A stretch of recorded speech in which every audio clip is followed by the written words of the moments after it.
En fait, cette fin d'année, c'était une grande préparation par rapport à tout ce qui allait se passer et Mmh. rien ne serait plus comme avant. Parce que pour Mmh. moi, personnellement, également, il y a un grand changement de vie et rien n'est plus comme avant. Mmh. Et j'avoue que je le savoure parce que c'est dans l'incertitude, c'est dans l'inconnu, c'est dans également une plus grande disponibilité par rapport au domaine, qui est mon domaine de prédilection, qui est l'au-delà.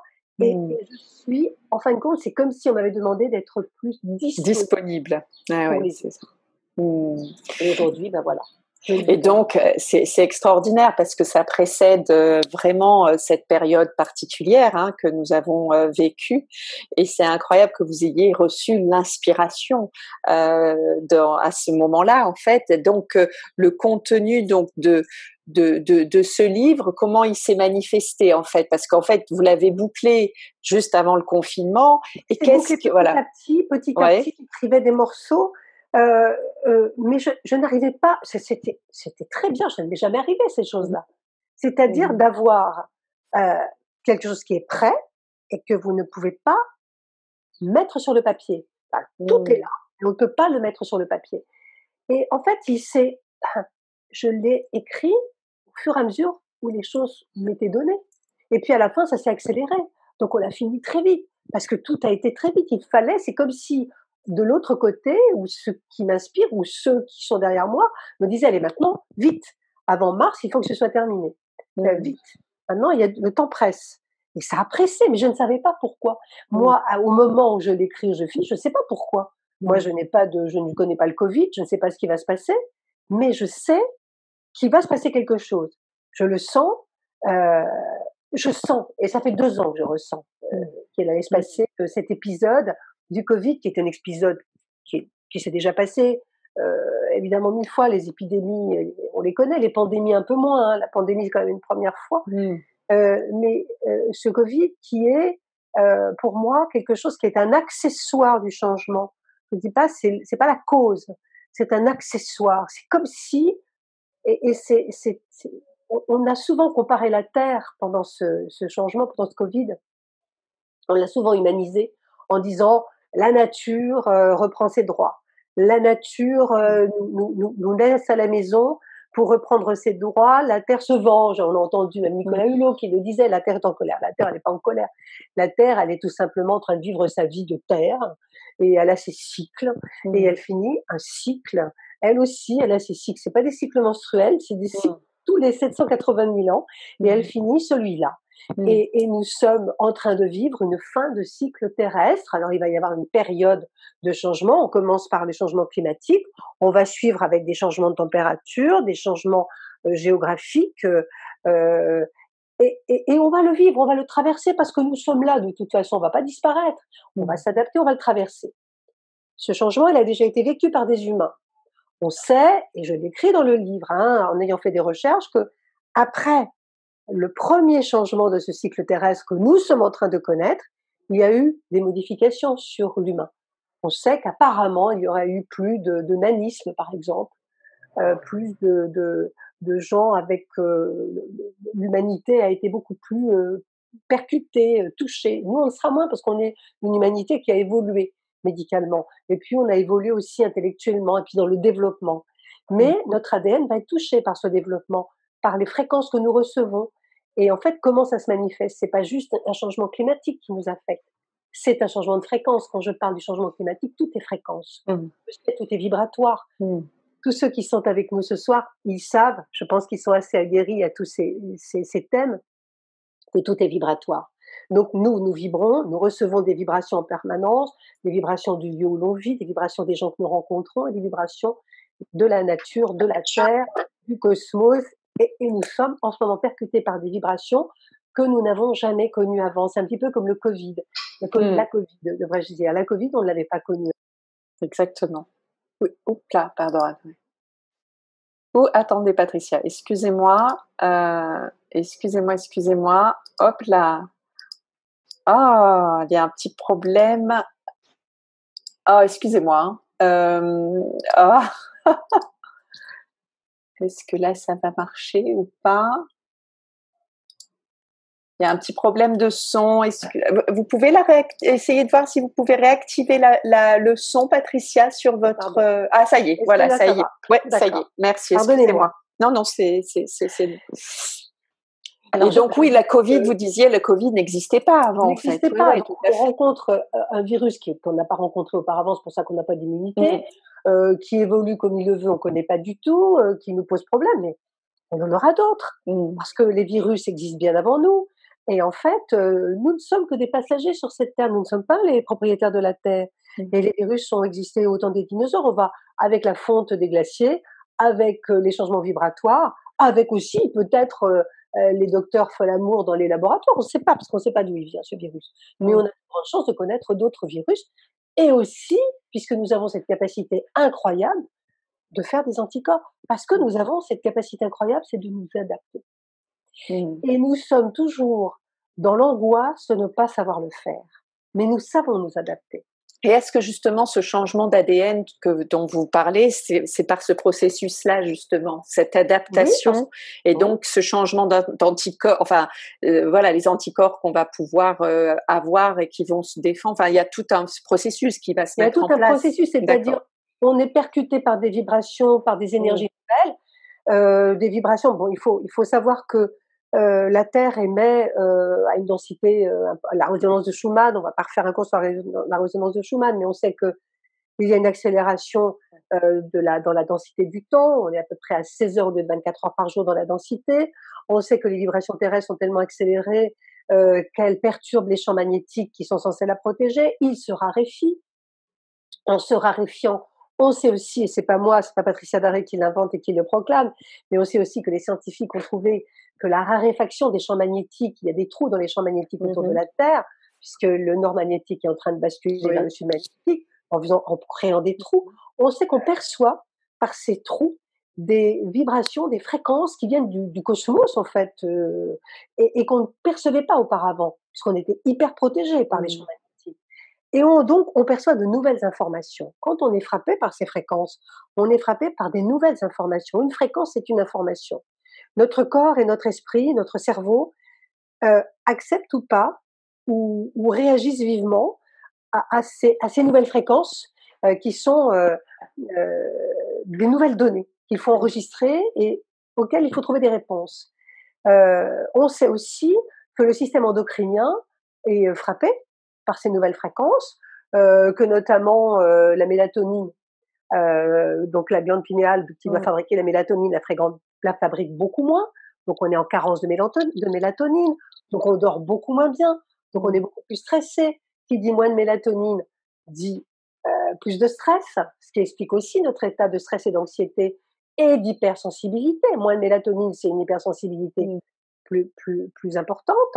Et donc, nous sommes affectés dans notre système corporel, dans notre cerveau, dans notre système endocrinien. On ne peut pas être comme avant. Donc, c'est intéressant ce que vous dites parce que, en fait, c'est comme si ça nous poussait à avoir plus de conscience. Oui. Parce que, en fait, d'une certaine manière, c'est ça, en fait. C'est intéressant de voir qu'il y a une déficience qui se fait dans certaines choses, qui nous permettait plus ou moins de gérer un stress, enfin, voilà. Et en fait, le fait, ce phénomène nous oblige à avoir plus de conscience, en fait, à vraiment être plus connecté avec soi-même, hein, d'une certaine manière. Plus connecté avec soi-même, ça, c'est la grande clé. Et surtout, être conscient de ce qui arrive pour pouvoir l'accepter et l'accueillir surtout. Il n'y a rien de pire que d'être affecté par des troubles. Et je reparle de ces fameux symptômes qu'on dit ascensionnels sur beaucoup de sites. Moi, je ne lis pas à l'ascension spirituelle. Je pense qu'on évolue de toute manière, mais je le lis vraiment à des phénomènes physiques terrestres qui nous affectent. Je pense que plus on est conscient et plus on comprend ce qui nous arrive, plus on minimise l'anxiété et l'angoisse. Parce que ne pas comprendre, c'est développer un stress et une angoisse phénoménale.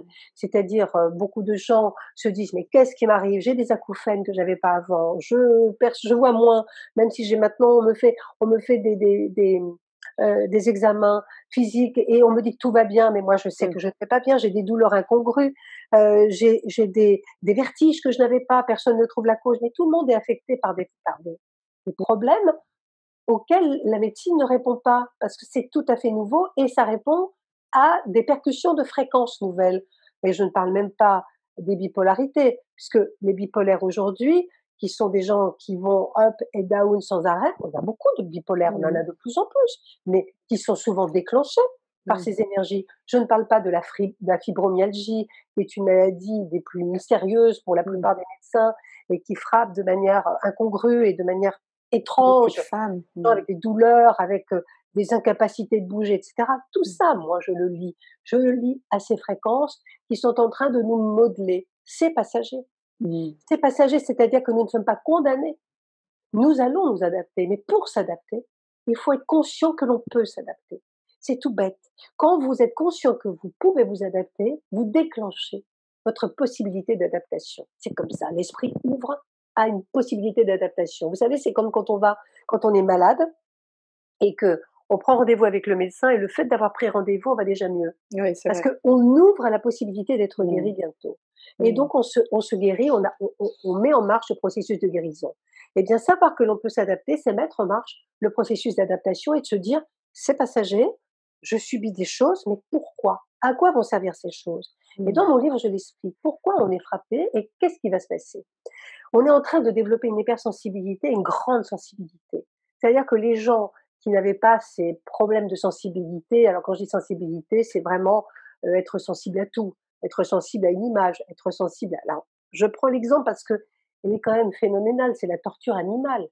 Il y a 20 ans, quand on voyait quelqu'un qui écrasait des fourmis, ça faisait rien. Aujourd'hui, vous allez voir un enfant qui écrase des fourmis, vous allez intervenir en disant mais qu'est-ce qu'elles t'ont fait? C'est insupportable. On n'écrase pas les insectes, on n'écrase pas des fourmis. C'est On vrai. ne fait pas de mal à un oiseau. Autrefois, on n'avait pas cette sensibilité parce qu'on n'était pas dans les mêmes fréquences. Pas parce qu'on était inhumain, c'est qu'on n'était pas dans les mêmes fréquences. On est dans une fréquence qui fait qu'on ne supporte plus de souffrir et de voir souffrir. Comme nous sommes dans une on est à fleur de peau. Et comme on est à fleur de peau, on ne supporte plus la souffrance. Qu'est-ce qui se passe aux États-Unis avec euh, Monsieur Lloyd qui a été sauvagement assassiné par la police? C'est que autrefois, on en a vécu depuis Martin Luther King, on a vécu ces choses-là, on les a vues des dizaines de fois. On n'a jamais réagi comme ça. On disait, oh, c'est injuste, c'est dégoûtant. Oui, tout à Aujourd'hui, on fait. dit stop. Maintenant, c'est impossible. On ne peut plus. Et on ne peut plus. On ne peut plus voir souffrir les animaux, on ne peut plus voir souffrir les humains, on ne peut plus supporter la violence parce on est arrivé dans un point d'hypersensibilité qui fait qu'il n'y a plus de place pour ça. C'est pour ça qu'on est en train de changer. Et c'est pour ça que on change. Pourquoi on change? Pourquoi, en fait, on va devenir meilleur malgré nous? C'est pas parce qu'on a décidé de devenir meilleur, c'est parce qu'on ne pourra pas supporter l'horreur. On ne peut plus la supporter. C'est pas un choix, c'est que notre corps et notre esprit réagissent violemment à des choses qu'on ne veut plus supporter, qu'on ne veut plus qu'on nous impose. C'est comme ça. Donc on va devenir, malgré nous, de meilleurs humains. Ça va prendre, je veux dire, assez pas mal de temps, ça va pas être immédiat, c'est-à-dire que après le confinement, quand le confinement sera définitif, on va pas devenir d'un seul coup des saints, on va pas avoir des ailes qui vont pousser dans le dos, mais ça va prendre quelques années, mais on va prendre conscience au fur et à mesure de notre souffrance, de nos réflexions, des problèmes économiques et sociétaux qui vont advenir, eh bien, de ce que nous sommes. Et c'est ce qui va nous sauver. C'est que dès que nous aurons pris conscience de ce que nous sommes, nous allons retrouver notre place. Et retrouver notre place, c'est quand même la chose la plus importante. Ce qui nous manque aujourd'hui et ce qui manque à la plupart d'entre nous, c'est de savoir où est sa place. C'est de ne pas trouver sa place dans ce monde et cette société. Eh bien maintenant, on va trouver notre place parce que avec tout ce qui arrive et tous ces phénomènes, et ce ne sont pas des phénomènes psychologiques, psychanalytiques, ce sont des phénomènes physiques. C'est-à-dire qu'on va réagir par le corps. C'est-à-dire que c'est le corps qui va dicter à l'esprit. Nous allons finir par trouver la place qui nous est due, puisque nous sommes sur Terre par un choix, parce que la Terre nous attend. Quand quelqu'un s'incarne dans ce monde, c'est pas parce que c'est une erreur. Il n'y a pas d'erreur d'incarnation. On n'a pas forcément envie d'être incarné, mais c'est pas une erreur. Il y a des gens qui me disent, moi je suis dépressive parce que finalement je voulais pas venir ici. On dit ça, c'est facile à dire parce qu'on supporte pas, mais il n'y a pas d'erreur. On est venu parce qu'on avait quelque chose à y faire et une place à y trouver. Et ce qui est intéressant justement dans cette approche, ce qui moi me résonne, c'est c'est que justement, quand je vous entends dire, il faut qu'on trouve sa place dans cette terre, mais en fait, la première expérience qui nous est donnée de vivre, c'est trouver sa place au sein de sa famille, au C'est sein déjà des ça, voilà. oui. Et c'est en trouvant cette place-là, et après même en devenant un adulte où des fois on a le sentiment de pas être à sa place parce qu'il y a des choses, il y a un climat intérieur qu'il faut apaiser, etc. En trouvant cette place-là, que si tout le monde fait ce petit travail, je dirais personnel, tout le monde va naturellement, puisqu'on est la somme de ce changement, je le dis très souvent. C'est aussi pour cette raison qu'on a créé Bonheur Factory, c'est pour justement insuffler vraiment cette énergie. On est la somme de ce changement, et c'est bien sûr en se changeant à l'intérieur de soi qu'on pourra justement changer cette planète. Donc c'est intéressant parce que c'est vraiment souvent le problème de trouver sa place. Souvent on la trouve pas au sein de là où on travaille, où on vit, où on Surtout pas là, au évolue. sein Voilà. de là où on travaille. C'est rare qu'on la trouve Exactement. dans le travail Ouais. maintenant. Aujourd'hui, c'est très rare. Parce que Mmh. le travail est devenu, différent. Mmh. Donc il impose aux gens de faire des choses qu'on n'a pas forcément envie de faire. On impose un rythme qu'on n'a pas forcément Mmh. envie d'adopter. Et Mmh. justement, la place, elle va être à trouver dans notre société. C'est-à-dire que ça va être la place dans la famille, dans le travail, mais partout. Ouais. Donc on va être ce qu'on va être et on ne fera pas de Exactement. concessions. Et on Et va vous être en paix, mmh. sans concession, Et plus faire semblant. plus faire semblant. Mmh. Le faire semblant, les faux semblants, se mentir pour Mmh. essayer de plaire, Mmh. il y a rien de pire. Mmh. Il y a des gens qui se sont damnés toute une vie pour essayer de plaire à ceux qui les entourent et ils se sont mentis toute leur vie pour essayer de plaire aux autres, sans jamais se plaire à eux-mêmes, parce qu'ils ont été en mensonge et en faux semblant toute leur vie Mmh. pour essayer d'être aimés. C'est-à-dire je veux être aimé à tout prix, parce que moi je sais pas comment m'aimer et je sais pas si je suis aimable. Mmh. Donc je fais tout pour être aimé, mais à tout prix. À tout prix, ça veut dire qu'on ment et qu'on se ment. Mentir aux autres, c'est une chose, mais se mentir à soi, c'est pire que tout. Et donc ça va être impossible. Le mensonge va être impossible parce que on est soumis à une telle pression aujourd'hui et le temps qui s'accélère. Je disais tout à l'heure, on est à peu près à 16 heures en densité de temps, hein, on est toujours à 24 heures, 16 heures en densité de temps. Le temps va continuer d'accélérer la perception qu'on en a. Hein. Sa perception, c'est pas le temps qui s'accélère bien sûr, mais la perception qu'on en a. Ce qui veut dire qu'on va avoir de moins en moins de temps à perdre. Donc, on n'aura pas de temps à perdre à se mentir, on n'aura pas de temps à perdre à faire semblant, pas de temps à perdre avec des gens avec lesquels on n'a rien à faire, parce qu'il y a Mmh. ça aussi. Oui. Donc faire un tri. Par peur d'être seul, on accepte tout et n'importe quoi. Mmh. On fait rentrer dans notre vie des gens qui n'ont rien à y faire, mais comme ça, on n'est pas seul. Eh bien, le temps qui arrive, les temps qui arrivent vont nous montrer qu'on aura d'autres choix et de choisir les gens qui vont nous entourer. Il va falloir faire un choix avec qui on a envie de vivre, Mmh. avec qui on a envie d'évoluer. Ne Mmh. pas hésiter à faire sortir des acteurs de sa vie. Mmh. Parce que ça, c'est une chose qui n'est pas politiquement correcte. Virer des gens, c'est pas correct. Mmh. Virer des amis, c'est pas correct. Regardez le nombre de gens qui nous entourent, et même post-Covid, des gens qu'on n'a plus envie de voir. Moi, je regarde toujours, dès que le Covid, dès qu'on a commencé à déconfiner, dans les zones où ça a été possible, les gens se sont retrouvés, ont vite accouru pour se voir. Et puis, ils se sont rendus compte, pour la plupart, que Il y a plus finalement, rien à partager. Il y a une certaine il n'y chose. avait plus grand-chose à se dire, ou on n'a pas grand-chose à se raconter. Et puis surtout, on se dit, est-ce que c'est pour ça que j'ai attendu pour ça? C'est-à-dire, est-ce que c'est vraiment ça qui était Mmh. important? Non, c'était pas ça. Alors, on accourt, et puis on n'a pas trop envie de se voir, et puis on se dit, c'est pas essentiel. Et là, c'est le mot. Qu'est-ce qui est essentiel? Mmh. Qu'est-ce qui est essentiel? C'est le maître mot du bouquin. Mmh. C'est-à-dire qu'il va falloir être dans l'essentiel, pour soi j'entends, hein, pas par rapport à l'existence, Bien sûr. pour soi. Qu'est-ce qui est essentiel dans votre vie? Ça commence avec autour de soi. Qu'est-ce qui est essentiel dans votre environnement, dans vos armoires, dans vos tiroirs, dans votre maison? Mmh. Qu'est-ce qui est essentiel dans les gens qui vous entourent? Ceux que vous faites rentrer, ceux qui vous font perdre du temps, ceux qui vous agacent. Est-ce qu'ils sont vraiment essentiels? Parce qu'il y en a qui sont essentiels. Il y a des gens qui nous agacent, mais qui sont essentiels à notre vie parce qu'ils nous boostent. Et c'est de faire la liste de ce qui va être essentiel, mais il n'y aura même pas besoin de faire la liste. Mmh. Je veux dire parce que la vie va nous pousser à aller vers l'essentiel. Parce que là, on n'est même plus dans une question de choix. Le changement dont je parle, c'est pas un choix de changer. On va pas dire il faut que je change. C'est pas ça. Mmh. C'est-à-dire qu'on n'a pas besoin de se forcer puisque le changement arrive tout Mmh. seul. C'est bien ça le problème. C'est qu'il arrive tellement fortement qu'on est perdu. On se dit mais qu'est-ce qui se passe? Je ne suis plus comme avant, je ne raisonne plus comme avant, je ne vois plus comme avant, je ne perçois plus comme avant, j'ai plus envie des mêmes choses, Mmh. j'ai plus envie d'aller bosser, j'arrive devant le bureau, je me dis: «J'ai plus envie, c'est fini». On a l'impression qu'il y a des portes qui vont se fermer comme si l'histoire était terminée, comme si beaucoup de choses appartenaient au passé. On va Mmh. vivre dans notre présent des choses qui appartiennent déjà au passé Mmh. et qui nous font des petits signes en disant: «C'est fini». Il faut surtout pas chercher à s'y accrocher, c'est fini. Mmh.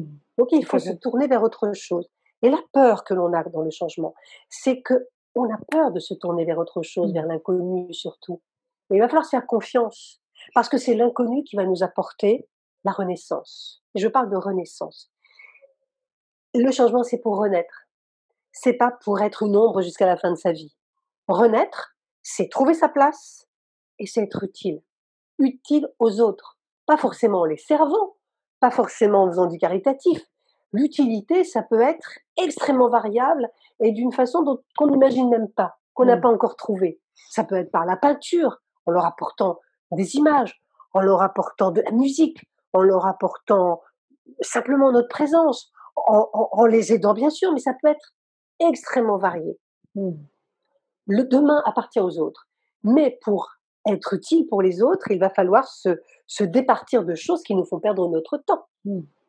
Et là, et j'en parle dans mon livre, notre société technologique qui invente avec l'intelligence artificielle, qui invente des choses sans arrêt plus incroyables, a commencé à créer des choses pour être à notre service. Sauf qu'on a Mmh. oublié depuis quelque temps, et je pense que la vie va nous rappeler à l'ordre très vite, que ces choses-là, les robots, Mmh. toutes les données technologiques sont là pour nous aider, pas pour nous supplanter. Exactement. Et le problème, c'est que utiliser des robots à la place des humains, ça ne va pas résoudre le problème parce que Mmh. la société va aller très mal avec les robots. Et Mmh. même dans le travail, quand le robot commence à disjoncter, on est dans la mouise. Mmh. Donc, on a besoin des humains, on a besoin d'expériences humaines, on a besoin de l'empathie, on a besoin de l'amour.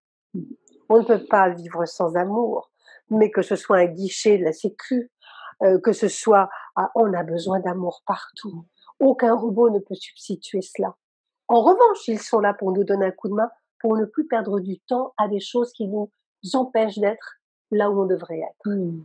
Donc, aller à Ils vont nous l'essentiel, permettre de gagner du temps gagner justement. du temps pour faire des choses, mais ne Oui, pas nous complètement, remplacer. bien sûr. Et notre société, la société un petit Et peu notamment l'émotionnel, ils peuvent c'est voilà, il y a voilà, il il peut faut. ouais, Alors, exactement. vous dites l'émotionnel. Et là encore, on va vers autre chose. Je pense que le changement va nous amener à autre chose. On parle d'émotion. Nous vivons dans l'émotion. Mais l'émotion, j'en parlais hier dans une émission que j'ai faite et je l'écris dans mon livre, il va falloir être dans le sentiment et moins dans l'émotion. Mmh. Parce que dans l'émotion, vous savez ce que c'est qu'une émotion? C'est une information que nous Non, non, recevons exact. devant un événement, devant de la musique, devant quelque chose, on reçoit une émotion. Alors si c'est de la tristesse, ça dure, je crois, 48 heures ou 3 jours.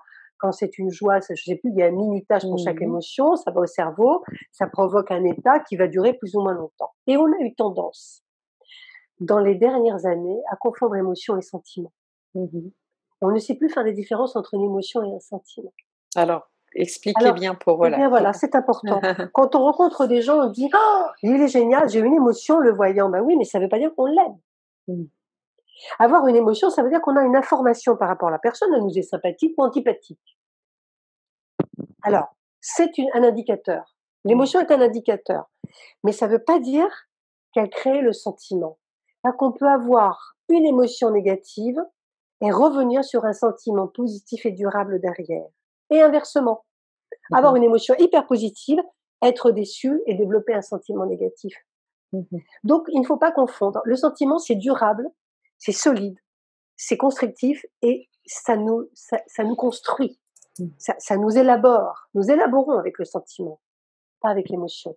En revanche, l'émotion nous sert à montrer que nous sommes vivants. Nous pleurons encore, nous rions encore, ça fait passer, c'est un petit peu l'accessoire du sentiment, l'émotion. Mmh. Quand on aime quelqu'un, donc quand on aime quelqu'un, on aime être avec lui ou elle, on aime rire avec, on aime euh, euh, s'étonner, on aime avoir des émotions toutes sortes, mais les émotions glissent sur un sentiment durable et on Tout à les fait. confond avec le sentiment. Mmh. Dans mon livre, je parle de ces films de science-fiction que l'on voit depuis des années, alors surtout dans les années 70 parce qu'ils étaient encore beaucoup plus comme ça. On voyait je parle à Star Trek par exemple, je pense à Star Trek qui était vraiment la caricature, où on voit ces espèces de spationautes tous, heu figés, Mmh. impassibles, Mmh. mais avec des sentiments. Ils ont tous des sentiments, mais ils sont tous impassibles. Ça m'a toujours interrogée. Ça m'a toujours interrogée, j'ai dit: «Comment peut-on être impassible et avoir des sentiments?» Et par rapport à ça, quand je questionne l'au-delà, souvent je trouve que mes guides sont impassibles. Mmh. Ils ont des sentiments. Ils ont de l'amour, mais ils sont impassibles. C'est-à-dire que je ne sens pas d'émotion. Oui. Quand je parle avec l'au-delà, il n'y a pas d'émotion. Et ils nous disent ici, l'émotion n'existe pas. Je dis, vous n'avez jamais d'émotion? On me dit, non, l'émotion n'existe pas. Le but, c'est de développer vos sentiments, pas vos émotions. L'émotion est uniquement terrestre. C'est Mmh. un indicateur physique. Mmh. Sans le corps, il n'y a pas d'émotion. Mmh. Mmh. Et nous sommes trop liés à l'émotion. Il faut que nous apprenions à développer nos sentiments, les Mmh. vrais sentiments d'amour. Alors, je parle des sentiments d'amour, mais ça peut être aussi l'amour quand il ne fonctionne plus, ça devient la haine. Mais c'est que Mmh. l'amour qui est Mmh. hypertrophié, la haine, hein, c'est l'autre côté. Mmh. Mais il faut apprendre à ressentir quelque chose de durable. Mmh. On ne sait Mmh. pas. Puisqu'on est dans une société de consommation où tout va vite, on zappe. On zappe les gens, on zappe, on zappe, on zappe. Et il faut réapprendre à ne pas zapper sur les sentiments ou sur les émotions. Mmh. C'est-à-dire qu'il faut vraiment se construire par rapport à des choses durables. Et le but, c'est ça, devenir l'humain de demain, de cette ère dans laquelle nous rentrons. C'est l'humain qui va être beaucoup plus solide au niveau des sentiments, c'est-à-dire ce sera plus durable, ça sera vraiment de l'amour. C'est-à-dire que souvent on pense qu'on aime, mais on n'aime pas. Mmh. Je pensais l'aimer, je l'aime pas. On se quitte comme on se rencontre, parce que on s'aime pas. Et il va falloir apprendre à développer les sentiments. Le sentiment, c'est un Ouais. échafaudage Mmh. énorme pour nous. C'est quelque chose qui nous construit, quelque chose qui justifie notre place dans ce monde, qui justifie nos actions aussi. C'est le sentiment. Hier, j'ai cité C'est intéressant ce que vous dites parce que en vous écoutant, j'ai le sentiment qu'en fait, c'est le cas de c'est le le cas dire, de le dire. que le sentiment tel que vous le décrivez serait presque une évolution en conscience de l'émotion. C'est-à-dire que l'émotion est souvent guidée par notre ego quand il Oui, est maître et qu'il n'est pas notre serviteur, absolument. et que justement, ben, il y a toutes ces émotions et que notre ego dit allez, je vais faire le job à ta place. Allez, oh là, tu as un problème. Allez, hop, on va mettre un peu de cette émotion-là, un peu de cette émotion-là.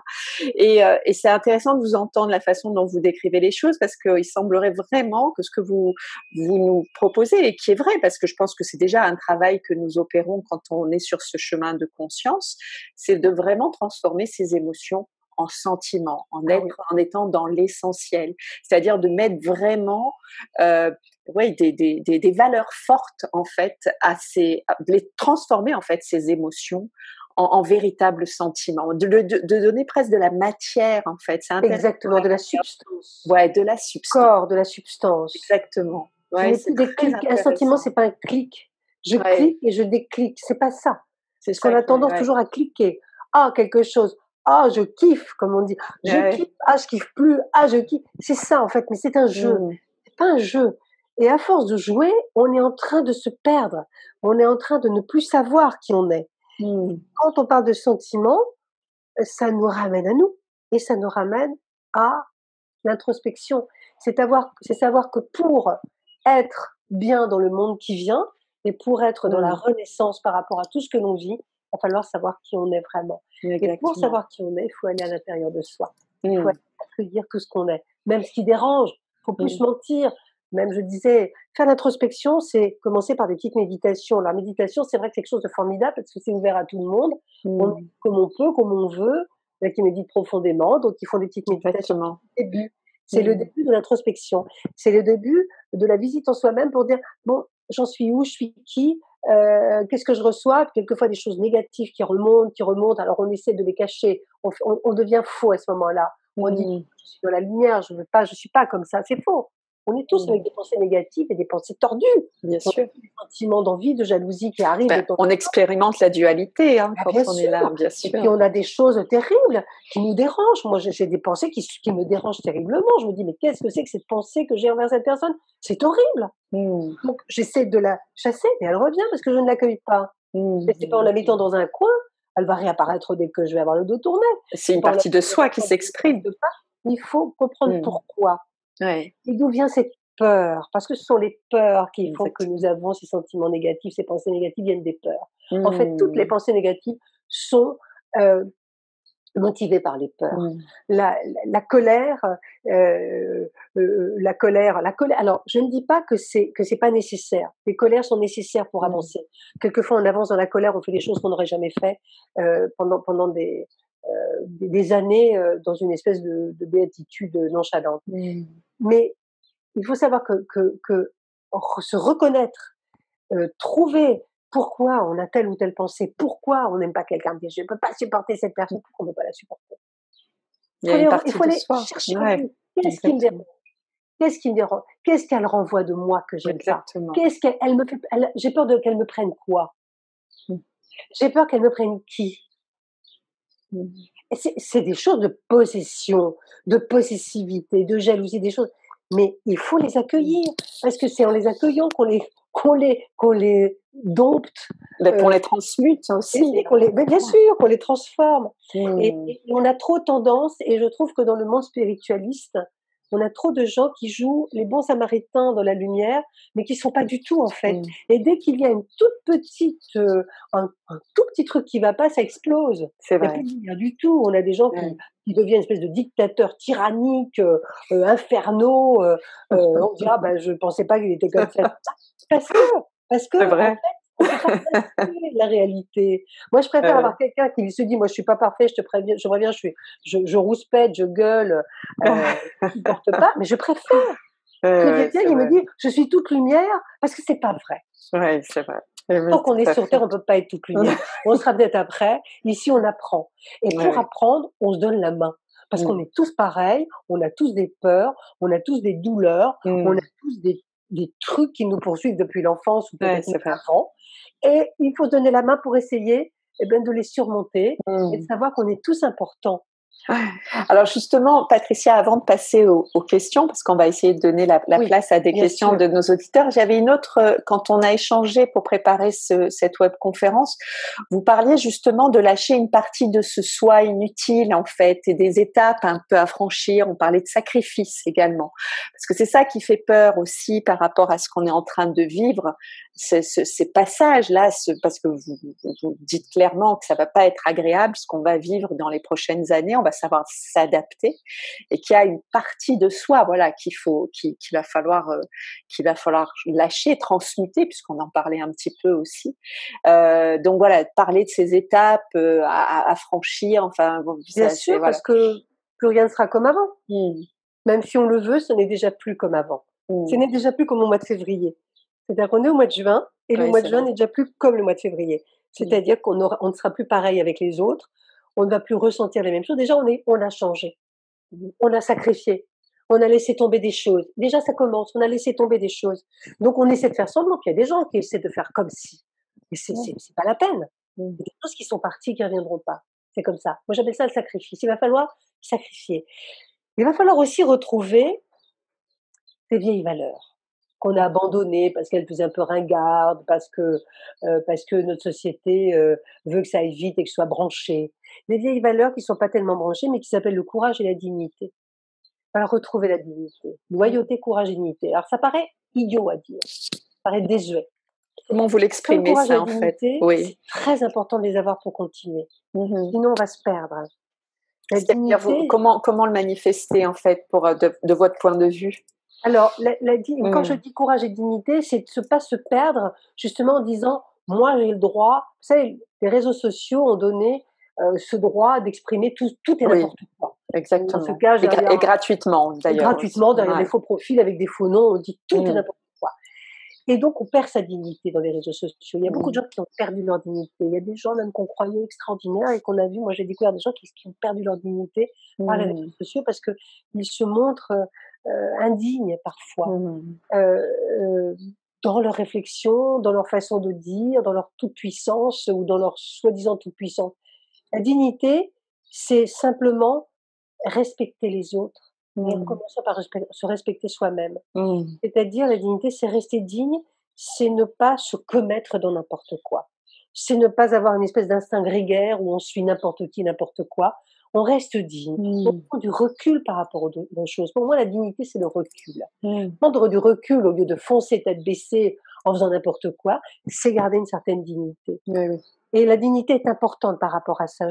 C'est au lieu d'accepter, au lieu de dire oui à tout parce qu'on a peur justement de ne pas exister, c'est de dire attendez, je vais réfléchir, retrouve sa dignité, dis-moi est-ce que j'ai vraiment envie d'être là-dedans et c'est être capable de dire non. Mmh. Être capable de dire non, c'est important. C'est ne pas se commettre dans n'importe quoi pour exister n'importe comment Mmh. et en pleurer tout le restant de sa vie. Mmh. C'est intéressant parce que du coup, c'est presque comme une invitation à créer du temps.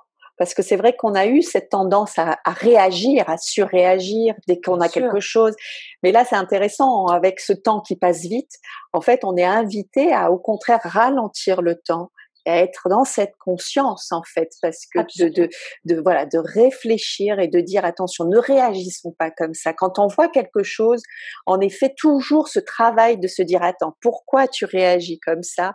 Va voir à l'intérieur. Et c'est vrai que c'est comme ça qu'on peut gagner ce temps précieux et voir les choses différemment, en fait. C'est très important. Ouais, C'est très important parce il faudra trouver du temps parce qu'on en aura de moins en moins. Donc le exactement. trouver et ne pas le gâcher. Ne pas le gâcher. On ne Et c'est gâche ça. plus le temps à n'importe quoi, Et parce oui. qu'il va être nécessaire pour faire des choses constructives. Et le Mmh. courage, parce que le courage, c'est lutter contre la peur. C'est pas ne Mmh. pas avoir peur, hein, le courage. Le courage, Mmh. c'est réussir à dépasser sa peur. Et on va avoir besoin de réussir à dépasser ses peurs, parce que les peurs sont omniprésentes. On est dans un monde qui a peur et c'est normal. On est dans l'inconnu. En plus, il s'est passé des choses assez dramatiques pendant les 2 derniers mois. Donc on est dans la peur. On est dans la peur de demain, on nous annonce des choses terribles qui vont arriver, des choses qui vont pas être faciles, ça peut-être plus facile qu'on l'imagine, mais il va falloir dépasser sa peur. Ne pas se laisser aller à ses peurs, ne pas paniquer, ne pas être dans la panique. La panique, c'est une perte de soi, la perte de contrôle de soi, Ouais. la perte de vision sur le monde. Et le courage, c'est réussir justement à prendre ce recul avec dignité et Mmh. dépasser ses peurs. Pour moi, Mmh. c'est essentiel. Le courage, c'est ça. C'est Mmh. de et je crois qu'on ne pourra avancer qu'en ayant cet état d'esprit et puis en disant qu'est-ce que je lâche, qu'est-ce que je lâche pas. Mmh. On va sacrifier des choses. De toute façon, on va sacrifier des choses. On va Oui, tout à sacrifier des fait. choses matérielles, pas matérielles, psychologiques, des habitudes, des habitudes. Le Mmh. changement, ça va être la mort des habitudes. Mmh. Et perdre des habitudes, c'est horrible parce que qu'est-ce qu'on cherche à retrouver ces habitudes qui Mmh. rassurent, c'est être rassuré. Les habitudes rassurent. Ça ne veut pas dire Mmh. qu'elles sont rassurantes, hein. Elles Non, pas du rassurent, mais tout. elles sont souvent anxiogènes, les habitudes. Ouais, c'est clair. Donc, il faut vous allez voir que tout ce qu'on reçoit, tout ce qu'on perçoit va créer une autre vie, une autre perception de la vie. On va être plus proche de la nature. Cette nature va être omniprésente. On va avoir un besoin fondamental de la nature. On a vu qu'elle était capable de reprendre ses droits en 2 coups de cuillère à peau, hein. Dès qu'on était planqué 2 Mmh. mois, ça y est, les biches revenaient dans les villes Mmh. et les espèces disparues revenaient. Donc, on sait qu'elle est capable de revenir très, très vite. Maintenant, c'est à nous de faire bon ménage et de respecter. Mmh. Respecter, rester dans la dignité, respecter et ne pas faire comme avant. Mmh. C'est ça. Ne pas faire comme avant. On ne cherche plus à vivre comme avant. Ce qui est formidable, c'est que la nature, elle remplit le vide de toute façon, hein. Là, Ah oui, et c'est ça, hein. Donc et là, on l'a vu pendant ces 2 mois quand la nature revient, c'est qu'elle remplit ah oui, le absolument, elle vide que l'on déteste peut le créer. vide Ouais, et elle exactement. revient et elle nous dit une chose, elle nous dit: Ouais. «Écoutez, vous êtes chez moi, Mmh. Mmh. je vous supporte, vous êtes arrivés il y a quelque temps, Mmh. vous êtes mes locataires, Mmh. tenez-vous bien, Mmh. vous Ouais. êtes les locataires. Nous sommes les locataires de la terre, hein». Mmh. Faut C'est sûr. l'oublier et nous sommes de Mmh. passage, on est arrivés sur terre il y a pas très longtemps nous, hein. On est Ouais. les plus jeunes espèces. Et Mmh. il y en a d'autres qui sont partis bien avant nous. Mmh. Donc on est des locataires, on va essayer de se comporter en bons locataires. Exactement. Bon, ben, très bien, Patricia. On va passer éventuellement aux questions. Donc, si parmi Marion, est-ce que tu Oui. as noté quelques questions? Oui. Alors, du coup, on va reprendre. On a eu quelques questions qui sont arrivées. Donc, il y en a certaines auxquelles vous avez répondu. Donc, du coup, notamment sur la montée en vibration. Et on avait notamment aussi une question quand vos guides vous parlent, comment avez-vous la certitude qu'il s'agit bien de cela et non d'une partie inconsciente de vous? Comment faites-vous la il y a des différence? parties inconscientes de moi qui me parlent aussi. Je sais faire la différence entre quand je me parle et quand c'est autre chose. Parce que je suis pas dans le même état. C'est-à-dire quand moi je me parle, quand moi je suis en train de me raconter des histoires, bah, il n'y a pas d'énergie extérieure qui intervient. Quand je suis en connexion, comme en ce moment, je suis tous les soirs en connexion avec un guide qui me parle et qui me raconte et qui me dit ce qui va se passer, pourquoi, voilà. Et j'écris tout ça.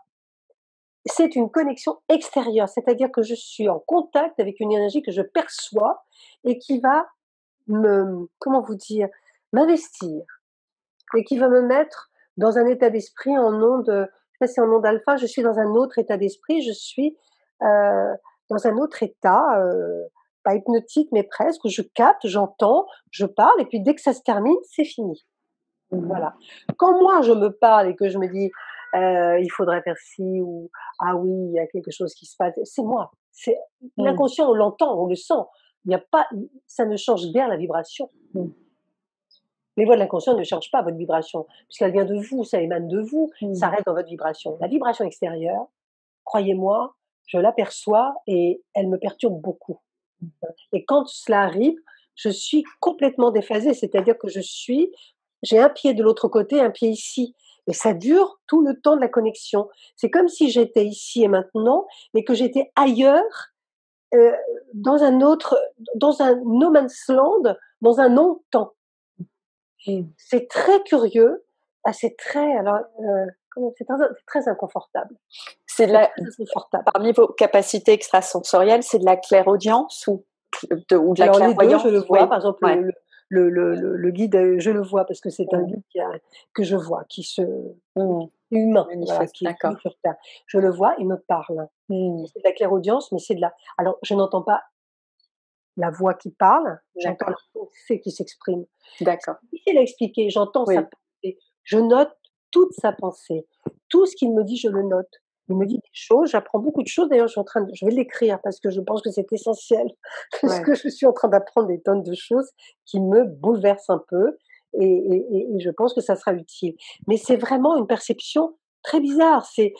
On est dans un non-temps pendant le temps de la connexion et, et dès que c'est fini, il me faut un certain temps pour reprendre mes esprits. C'est-à-dire que je reviens petit à petit sur terre.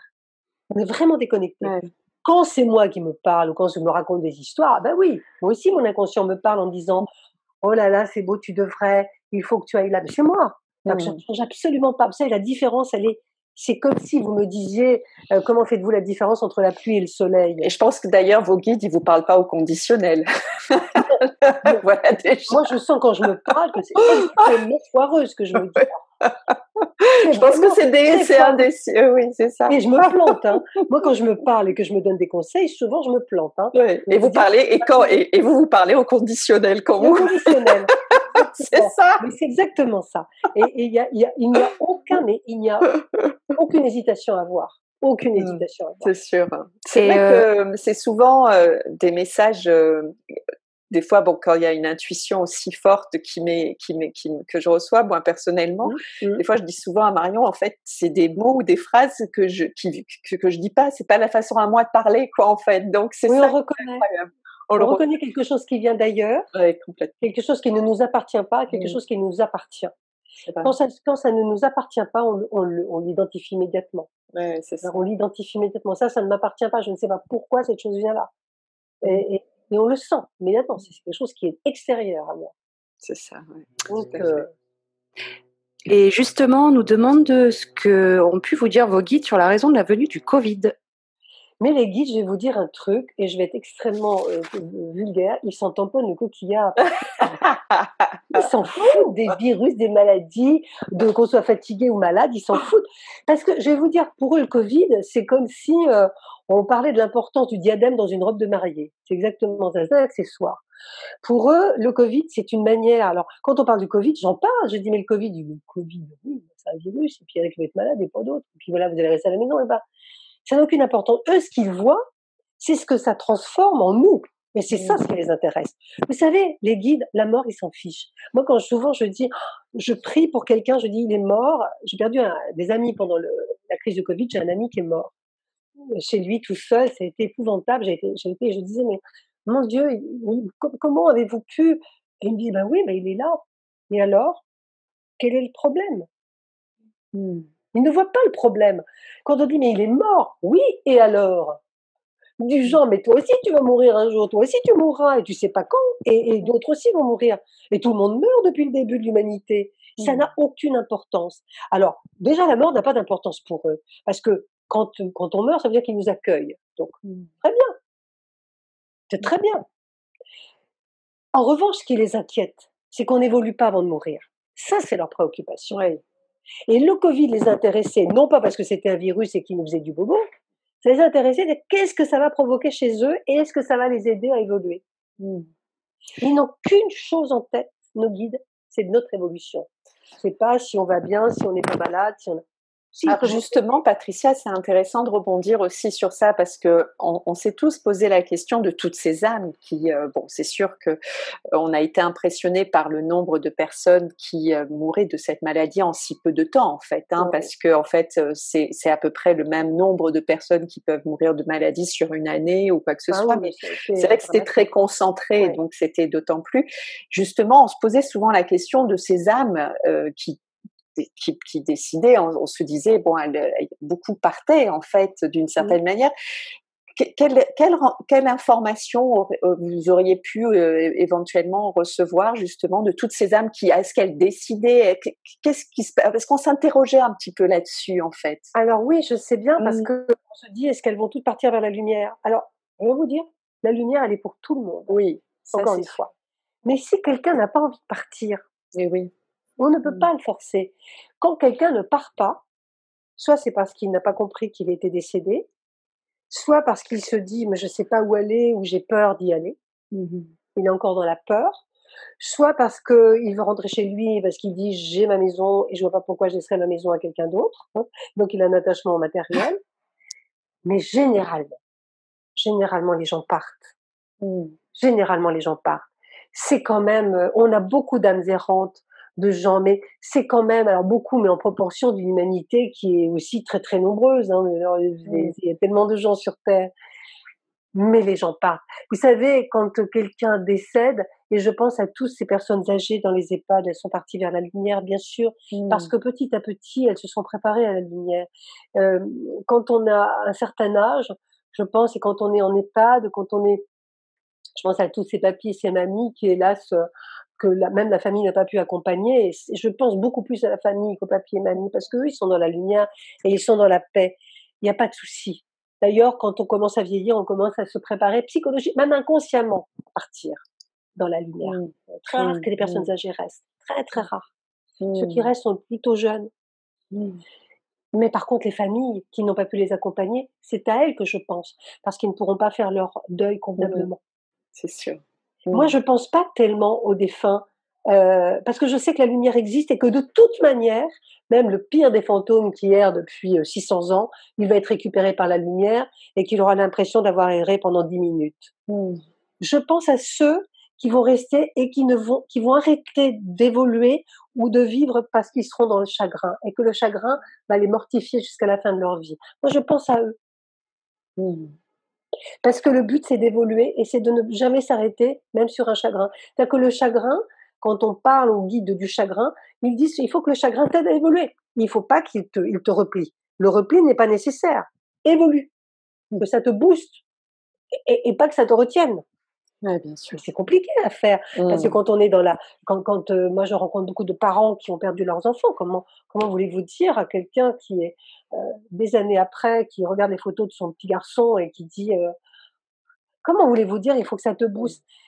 C'est vrai que quand on est de l'autre côté, dans l'au-delà et les guides, même s'ils nous aiment d'un amour inconditionnel, ils ne se rendent pas toujours compte de ce qu'on vit Oui. et Mmh. c'est vrai ce que je vous dis, ils ne se rendent pas toujours compte. Seuls se rendent compte ceux qui ont déjà vécu sur cette terre et qui ont déjà traversé ces épreuves du corps. Parce que le corps est quelque chose qui est quand même très lourd et très compliqué. Tout ce qu'on reçoit, le chagrin, l'émotion, le choc, c'est corporel. Mmh. Alors on dit c'est psychologique, mais ça passe par le corps avant le psychisme. C'est un impact sur le corps et puis après, c'est l'esprit qui s'en empare. Mmh. Mmh. Tout à Et fait. donc, je pense beaucoup plus aux gens, mais pour les défunts, je sais qu'ils seront accueillis. Ils peuvent rester aussi parce qu'ils sont, évidemment retenus par ceux qui sont ici, qui les appellent, qui n'acceptent pas leur départ, mais généralement, ça ne dure pas très, très longtemps. Mmh. Moi, je suis très confiante et Oui.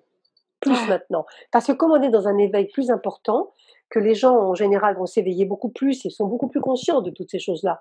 Moi, je ne rencontre plus personne qui ne croit pas à l'au-delà. C'est vrai, Mmh. je rencontre beaucoup de gens qui sont sceptiques, mais qui se posent des questions. Mmh. En revanche, on a de moins en moins de gens qui, comme autrefois, comme il y a 20 ans, n'y croient pas du tout. Tout le monde en a entendu parler, tout le monde a vécu une expérience paranormale dans sa vie, quelle qu'elle soit. Mmh. Et donc, je dis, cet éveil-là va faire en sorte que nos défunts vont pouvoir passer plus facilement. Mmh. C'est vrai. C'est marrant L'éveil parce sera que cette petite, ce que vous dites, illustre une petite anecdote qui m'est arrivée ce week-end, en fait, où il y avait, j'ai rencontré une personne avec il y avait 3 générations. Il y avait, la jeune fille de 30 ans, la maman qui devait avoir, 60 ans et la grand-mère qui devait en avoir, 80 voire 90 ans. Et en fait, on parlait avec la maman et la jeune fille de différentes choses, de Bonheur Factory et tout ça. Puis la grand-mère est arrivée et puis on était en train de parler de vous d'ailleurs, d'Éric Dudoit également. En fait, on parlait justement de nos conférenciers, on parlait de la mort au moment où elle est arrivée. C'était rigolo parce que c'était vraiment à ce moment-là. Et puis elle nous a entendu justement parler, voilà, de tout ça. Elle est venue me voir quand je partais, elle m'a dit: «J'aimerais bien qu'un jour vous reveniez, que vous me parliez un peu plus de tout ce que vous étiez en train de dire sur la mort parce que ça m'intéresse» et j'ai trouvé ça extraordinaire parce que je me suis dit: «C'est formidable» parce qu'il y a quelque chose en fait, elle est mais bien sûr. c'était en même temps, elle était pas du tout alerte à ça, enfin, elle était pas sensible, mais elle était, voilà, ouverte et je me disais: «Mais mon Dieu, c'est voilà, c'est formidable de se dire que ça Mais, je l'intéressait de pense que savoir qu'il y avait quelque chose après, quoi». je pense que tout humain, quand il vient sur cette terre, s'intéresse à la mort. Qu'il en ait Ouais. peur, c'est autre chose, Mmh. mais il s'intéresse à la mort. Ouais, Heu, ouais. Après qu'il ne veuille pas en parler, par peur, par superstition, par peur, Mais c'est surtout qu'elle s'intéressait à ce qui pouvait se passer eh après, beh, oui, mais dans le sens et humain, la grande en question, fait. c'est C'était justement, c'est intéressant. l'après. C'est ça. Il y a beaucoup, beaucoup, beaucoup de gens qui s'intéressent à l'après aujourd'hui. Je trouve Ouais. que la société a beaucoup, beaucoup changé par rapport à ça. C'est formidable. Est-ce qu'il y a d'autres Oui, questions? du coup, il y a une question, vous y avez répondu partiellement, mais il y a quelqu'un qui demande justement si un guide peut être une personne qu'on a connue et qui n'est plus là. Un ange gardien, oui, pas un guide, généralement. Les anges gardiens, oui. Les anges gardiens peuvent Mmh. être des gens de notre famille. Et il faut savoir, bah, c'est le thème de mon prochain bouquin, D'accord. puisque je parlerai des anges gardiens et de celui avec qui je suis en contact. Un ange gardien, c'est quelqu'un, je vais dire, c'est des CDD.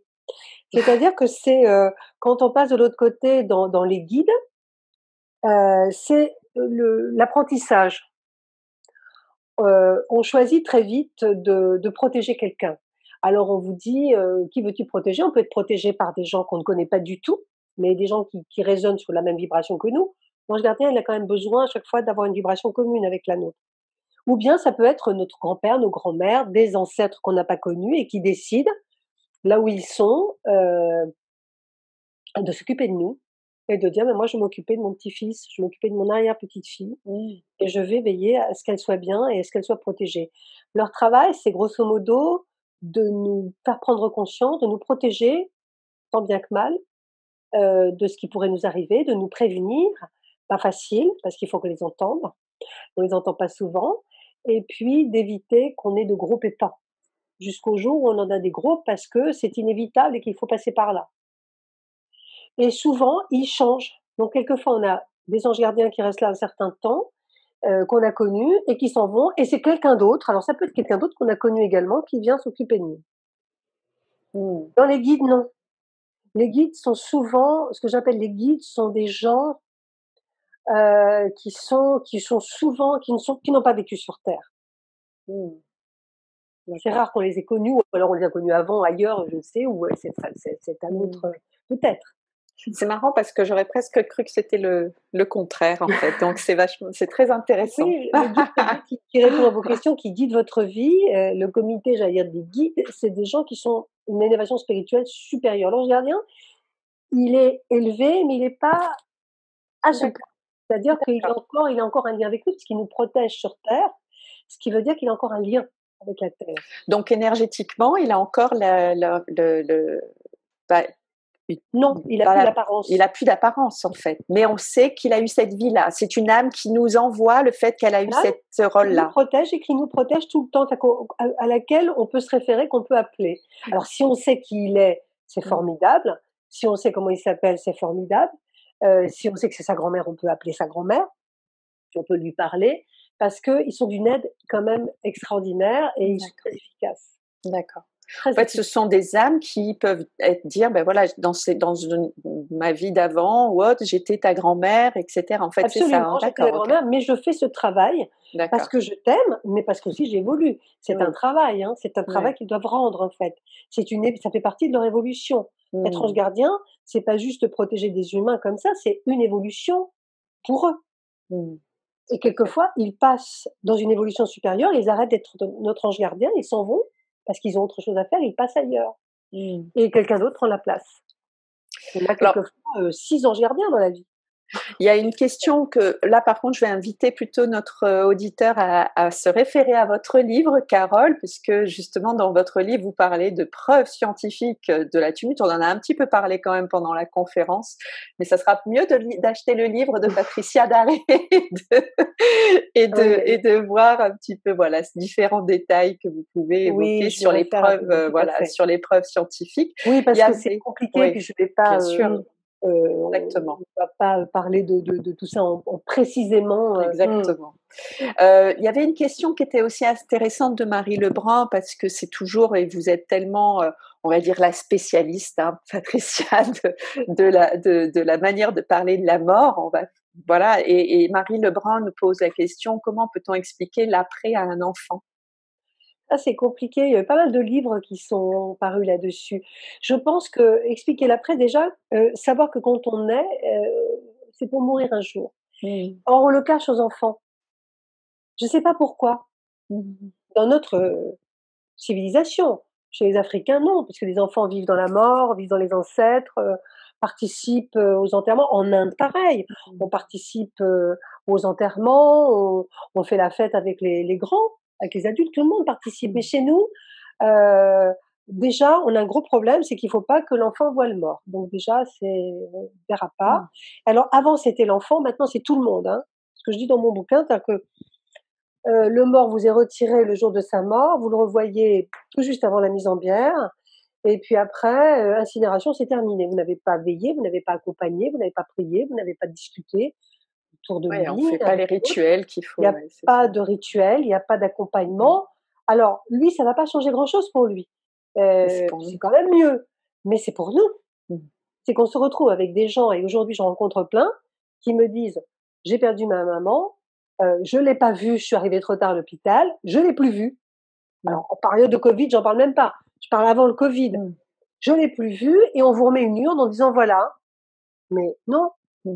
entre la mort et l'urne, il y a un accompagnement à refaire et on veut absolument cette société qui veut Mmh. tout nettoyer, tout aseptiser, veut, je le dis, éradiquer la mort. Il faut éradiquer la mort, on supprime la mort, il y a plus de mort, on les voit plus, ils n'existent plus.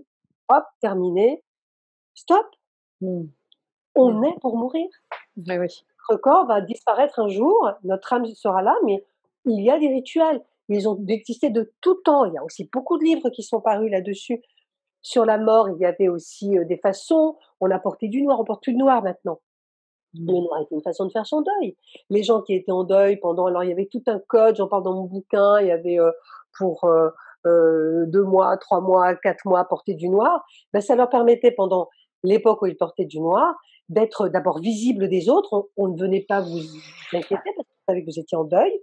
Donc il y avait un respect par rapport à ça. Et vous, ça vous aidait à faire votre deuil, à sortir de ce marasme, à sortir petit à petit de ce chagrin. Mmh. Que le regard des autres était plein de compassion, était plein d'amour, était plein de bienveillance. On disait: «Il est en deuil, elle est en deuil, on fait attention». Aujourd'hui, il y en est plus, on ne note plus les gens en deuil. Donc forcément, on prend plein de violence, on est exposé. On ne peut pas faire son deuil. Vous savez, porter du noir ou faire ou pratiquer les rituels qui sont pratiqués dans d'autres civilisations, qu'on pratiquait jusque dans les années 40 en France, c'était pas pour rien.